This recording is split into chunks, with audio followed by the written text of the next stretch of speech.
घी के दो व्यापारियों की दुकानें एक दूसरे के बराबर में थीं। एक दिन उनमें से एक ने दूसरे से 500 स्वर्ण मोहरें उधार लेने की सोची और अपना कर्ज बिना किसी परेशानी के चुकाने को कहा। लेकिन जब कर्ज वापस करने का समय आया तो उसने ऐसा करने से मना कर दिया। उसने यह भी स्वीकार करने से मना कर दिया कि उसने उससे रुपए उधार लिए हैं। वह व्यापारी जिसने धन उधार दिया था वह न्याय के लिए बादशाह के पास गया। बीरबल को हमेशा की तरह न्याय करने को कहा। बीरबल ने दोनों को बुलवाया और दोनों की कहानी सुनी। बीरबल ने दोनों से 10 दिन का समय मांगा और दोनों व्यापारियों को घर भेज दिया। समस्या पर गहन विचार के बाद बीरबल ने तेल के 10 टिन मंगवाए। हर टिन में 10 किलो तेल था और उनमें से 2 में बीरबल ने सोने के सिक्के डाल दिए। तब उसने 10 टिन अलग अलग 10 व्यापारियों को दिए और उनकी कीमत पता करने को कहा। उन्हें वे टिन घर ले जाने और 3 दिन बाद वापस आने को कहा। बीरबल ने सोने के सिक्के वाले दोनों बर्तन भी व्यापारियों को दे दिए।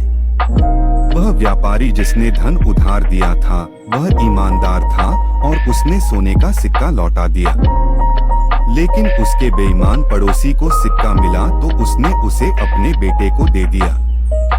निश्चित दिन पर सभी 10 व्यापारी तेल लेकर बीरबल के पास आए और उन्हें मूल्य के बारे में बताया। बीरबल ने उस व्यापारी के टिन को ध्यान से देखा जो अपना कर्ज नहीं चुकाना चाहता था और यह भी देखा कि सिक्का गायब होने के साथ उसमें से कुछ तेल भी कम था। जब बीरबल ने इस बारे में पूछा तो व्यापारी ने जवाब दिया कि जब मैंने इसे परखने के लिए गर्म किया होगा यह तब कम हो गया होगा। बीरबल बोले, अच्छा यह बात है, चलो मैं देखता हूँ, मैं अभी वापस आता हूँ। ऐसा कहकर वह अंदर गया और अपने एक नौकर को उस व्यापारी के घर जाकर उसके पुत्र से सिक्का लाने को कहा। बहुत जल्द वह लड़का सोने के सिक्के के साथ दरबार में आ गया और तुरंत उससे बीरबल ने पूछा, क्या तुम वे 5 सिक्के लेकर आए हो जो तुम्हारे पिता को तेल में मिले थे? तभी उत्तर आया, मालिक, तेल में केवल 1 सिक्का था, 5 नहीं। बीरबल ने तब व्यापारी से कहा, जब तुम 1 सिक्के के लिए बेईमानी कर सकते हो जो मैंने तेल के डिब्बे में डाला था वह इसके साथ तुमने उसमें से कुछ तेल भी निकाल लिया और गर्म करने के कारण तेल कम होने का बहाना बना दिया, तब तुम 500 सोने के सिक्कों के लिए सच क्यों बोलोगे जो तुमने पड़ोसी से उधार लिए थे? अब तुम्हारे पास कहने को क्या है?